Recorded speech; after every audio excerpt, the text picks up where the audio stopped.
बात अब बिहार की, जहां पर चुनावी आहट दिखाई दे लगी है क्योंकि सियासत वहां पर लगातार तेज हो रही है। आज बिहार का बजट आने वाला है। वित्त मंत्री सम्राट चौधरी बजट पेश करेंगे। बतौर वित्त मंत्री वो दूसरी बार बजट पेश कर रहे हैं। दोपहर तकरीबन 2 बजे विधानसभा में सरकार का ये बजट पेश होना है। माना जा रहा है कि बिहार सरकार के बजट में शिक्षा, रोजगार और कृषि पर अहम फोकस होगा। चुनावी साल में नीतीश सरकार क्या बड़े ऐलान कर सकती है, इस पर भी सबकी नजरें टिकी हुई हैं। तो बिहार में चुनावी बजट में क्या क्या उम्मीदें हैं वो आपको दिखा रहे हैं। महंगाई पर फोकस रहेगा, बेरोजगारी, भ्रष्टाचार, कानून व्यवस्था, मुफ्त बिजली, वृद्धावस्था पेंशन, महिला सम्मान योजना, ये सब कुछ प्रमुख बातें इस बजट में शामिल की जा सकती हैं। सम्राट चौधरी बतौर वित्त मंत्री दूसरी बार बिहार का बजट पेश करने वाले हैं।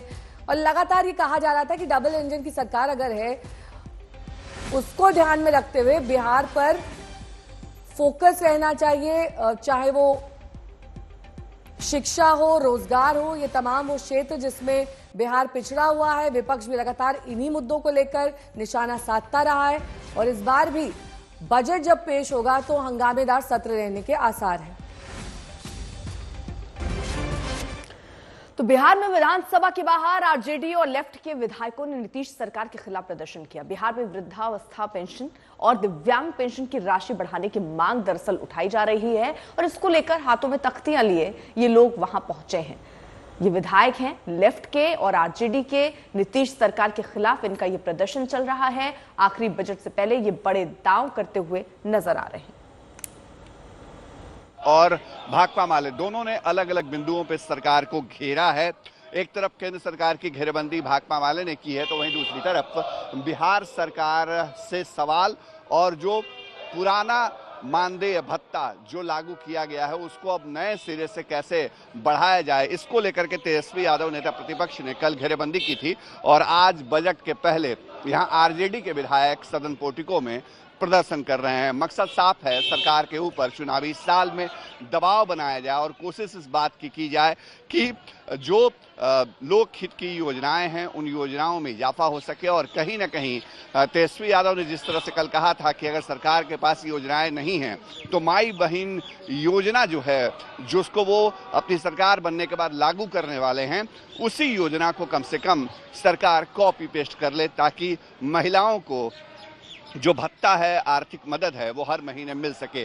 आपको दिखाते हैं एक बार फिर से सदन पोर्टिको की तस्वीर। हफ्ते सहयोगी नदीम से कहेंगे दिखाएं किस तरह से जो विधायक हैं विपक्ष के वो प्रदर्शन कर रहे हैं। कुछ ही देर में विधानसभा की कार्यवाही शुरू होगी। दोपहर 2 बजे वित्त मंत्री और डिप्टी सीएम सम्राट चौधरी जो हैं वो सदन में बजट पेश करेंगे।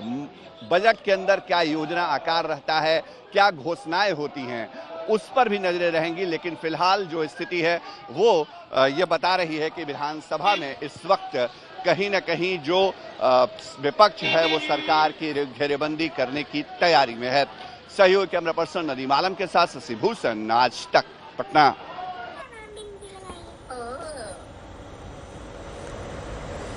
तो आरजेडी और जेडीयू में जंग इस बात को लेकर है दरअसल कि इतने साल नीतीश कुमार बतौर सीएम काबिज रहे, लेकिन बिहार के विकास में कहीं ना कहीं कमी रह गई है।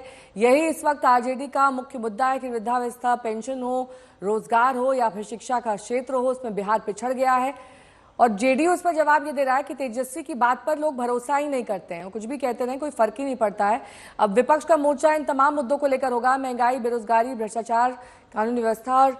और नीतीश सरकार लगातार आरजेडी पर जो घोटाले हुए हैं उनको लेकर निशाना साधती रही है। अब क्या क्या उम्मीदें हैं इस चुनावी बजट से? आप देखिए, महिलाओं के लिए योजना है, 24 लाख बेरोजगारों के लिए रोजगार पैदा हो, सस्ती बिजली का ऐलान संभव है।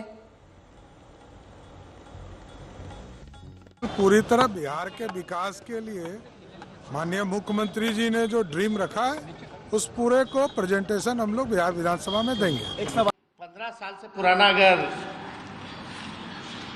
गाड़ी हो जाती है तो सरकार इजाजत नहीं देती है चलाने के लिए, क्योंकि गाड़ी खटारा हो जाता है, प्रदूषण करने लगता है, मेंटेनेंस बार बार चाहिए होता है, फिर भी खटारा ही रहता है। तो अब समय है,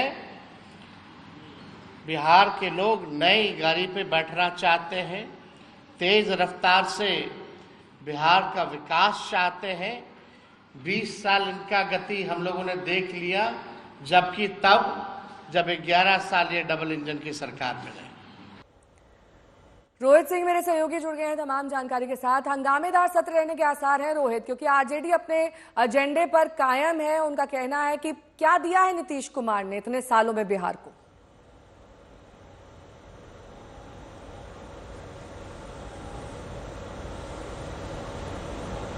रोहित, आपकी आवाज नहीं आ रही है, दोबारा आपके पास लौटेंगे, लेकिन इस बीच तस्वीरें देखिए। ये लगातार जो आर पार की लड़ाई है आरजेडी और जेडीयू में वो जारी है। सियासी घमासान दरअसल बजट में जो शामिल किए जाने हैं बिंदु उसको लेकर है। रोहित, मेरा सवाल आपसे ये कि निशाने पर नीतीश तो होंगे ही, लेकिन क्योंकि चुनाव के मद्देनजर अभी तक ये भी नहीं तय हो पाया है कि सीएम का चेहरा कौन होने वाला है। उनके चेहरे पर चुनाव तो लड़ा जाएगा, लेकिन वही सीएम बनेंगे चुनाव जीतने के बाद, ये भी एक बड़ा सवाल है। इन सबके बीच बजट भी पेश होगा।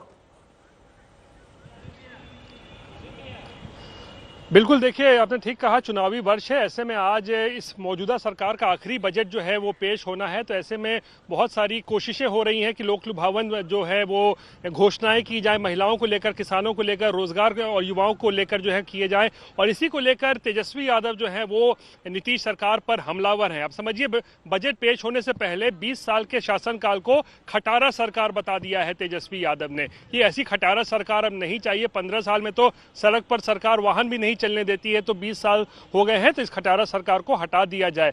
इसी को लेकर अब वार पलटवार भी जो है वो हो रहा है। तो ऐसे में आज जब बजट पेश होगा तो सरकार की कोशिश ये होगी कि किसानों के लिए कुछ जो है घोषणाएं की जाए, महिलाओं को खासकर जिस तरीके से महाराष्ट्र, झारखंड या मध्य प्रदेश में डायरेक्ट बेनिफिट दिया गया है जो योजनाओं के जरिए, वैसी कोई योजना जो है आज बिहार में भी जो है घोषित या की जा सकती हैं। और खासकर युवा और रोजगार को लेकर माना जा रहा है कि 35 लाख से भी ज्यादा लौटेंगे आपके पास। बहुत बहुत शुक्रिया इस तमाम जानकारी के लिए।